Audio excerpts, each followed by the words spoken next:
ଆଜି ନାତୁଣୀ ପୁଅ ବୋହୂ ସମସ୍ତେ ବାହାରିଲେ ପୁନେ ପଳେଇବେ ବୋଲି ସତରେ କହୁଛି। ସେମାନେ ଗଲେ ସତ, କିନ୍ତୁ ମୋ ଆଖିରେ ଲୁହ ଆଉ ରହିପାରିଲାନି। କାରଣ ନାତୁଣୀ ସହିତ ଆମେ ଏତେ ମିଶି ଯାଇଥିଲୁ, ସେ ଗଲାବେଳକୁ ବହୁତ ଦୁଃଖ ଲାଗିଲା। କେବଳ ମୋର ନୁହେଁ, ଜେଜେମାଙ୍କର ବି, ଆଉ ଘରେ ସମସ୍ତଙ୍କ ଆଖିରେ ମଧ୍ୟ ଲୁହ ଥାଏ।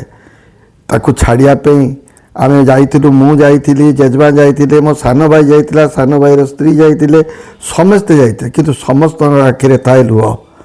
ସତରେ କହୁଛି, ଯିବା ବେଳଟା ବହୁତ ଦୁଃଖ। ନାତୁଣୀ ମଧ୍ୟ ଆମ କାନ୍ଦ ଦେଖି ସେ ବି କାନ୍ଦି ପକାଉଥାଏ। ସେ ହସଖୁସିଆ ପିଲାଟିଏ, ଆମମାନଙ୍କର କାନ୍ଦ ଦେଖିକିରି ସେ ବି କାନ୍ଦି ପକାଉଥାଏ। ସତରେ ଆମ ସମସ୍ତଙ୍କୁ ଦୁଃଖ ଲାଗୁଥାଏ। କେତେ ଖୁସି ଆମେ ହେଉଥିଲୁ ସେ ଥିଲା ବୋଲି, ଆମକୁ ସମୟ ଜଣାପଡ଼ୁନଥିଲା। କାରଣ ତା ସାଙ୍ଗରେ ସମସ୍ତେ ଆମେ ଖେଳି ହସି ସମୟ ବିତେଇ ଦେଉଥିଲୁ। ବା ସୁନ୍ଦର ଚାହାଣୀ ଚାହିଁକିରି ସମସ୍ତଙ୍କୁ ହସୁଥାଏ। ଦେଖନ୍ତୁ, ମୋତେ ଦୁଃଖ ଲାଗୁଥାଏ। ସାନ ଭାଇ ଆସିଛି, ସାନ ଭାଇ ମଧ୍ୟ ସେଠି ରହିପାରିଲାନି। ସାନ ଭାଇ ବି ପଳେଇ ଆସୁଥାଏ ତା ପାଖକୁ, ତା ପାଖରେ ଖେଳୁଥାଏ। ଆଉ ଜେଜେମା ତ ଖାଲି କାନ୍ଦୁଥାନ୍ତି ବସିକିରି। ସାନ ଭାଇର ସ୍ତ୍ରୀ ମଧ୍ୟ କାନ୍ଦୁଥାଏ। ସମସ୍ତଙ୍କ ଆଖିରେ ଖାଲି ଲୁହ ଥାଏ। ସତରେ ମାସେ ଆସିଲା, ରହିଲା, ଗୋଟେ ଆମ ଭିତରେ ଏମିତି ସୃଷ୍ଟି କରିଦେଇ ଗଲା ହସ ଖୁସି। ଗଲାବେଳକୁ ବହୁତ ଦୁଃଖ ଲାଗିଲା। ଆଜ୍ଞା କ'ଣ କରିବା, ସେମାନେ ତ ଚାକିରି କରିଛନ୍ତି, ଯେମିତି ହେଲେ ଯିବାକୁ ପଡ଼ିବ। ଆଉ କେତେ ଦିନ ବି ରହିବେ? ମାସେ ରହିଲେ, ମାସକ ପରେ ସେମାନେ ଆଜି ବାହାରିଲେ, ତାଙ୍କ ପୁନେ ପଳେଇବେ, ସେଠି ସେମାନେ ରହିବେ। ଚାକିରି ଯେମିତି ହେଲେ କରିବାକୁ ପଡ଼ିବ, ଚଳିବାକୁ ପଡ଼ିବ। ହସୁଥାଏ ହସୁଥାଏ। ଆମେ ତାକୁ ସମସ୍ତେ ଟା ଟା କରୁଥାଉ, ସମସ୍ତେ ତାକୁ ଟା ଟା କରୁଥାଉ।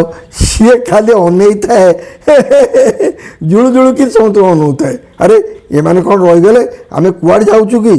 ଏଇ ଯେଉଁ ଭାବନା ଛୋଟ ଛୁଆ ହେଲେ ବି ତା ମନରେ ଆସୁଛି। କାନ୍ଦି ବି ପକାଉଥାଏ। ଆମ କାନ୍ଦ ଦେଖିକିରି ସେ ରହିପାରୁନଥାଏ, ସେ ବି କାନ୍ଦି ପକାଉଥାଏ। ଦେଖନ୍ତୁ ଆଜ୍ଞା, ଛୋଟ ଛୁଆ ହେଲେ ବି ତାର ଟିକେ ବୁଦ୍ଧି ଅଛି। ସେ ଯେଉଁମାନେ ହସୁଥିଲେ, ସେମାନଙ୍କ ଆଖିରେ ଲୁହ ଦେଖି ମଧ୍ୟ ସେ କାନ୍ଦି ପକାଉଥିଲା। ଗଲେ, କ'ଣ କରିବା?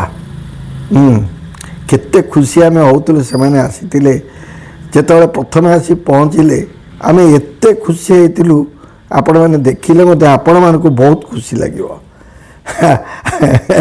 ସମସ୍ତେ, ସମସ୍ତ ପରିବାର ସମସ୍ତେ ଆମେ ତାକୁ ଦେଖିକିରି ଖୁସି ହେଉଥାଉ।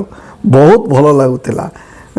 ବୋଉ ବି, ମୋ ବୋଉ ବି ତାକୁ ଧରିକିରି ଗେଲ କରୁଥାଏ।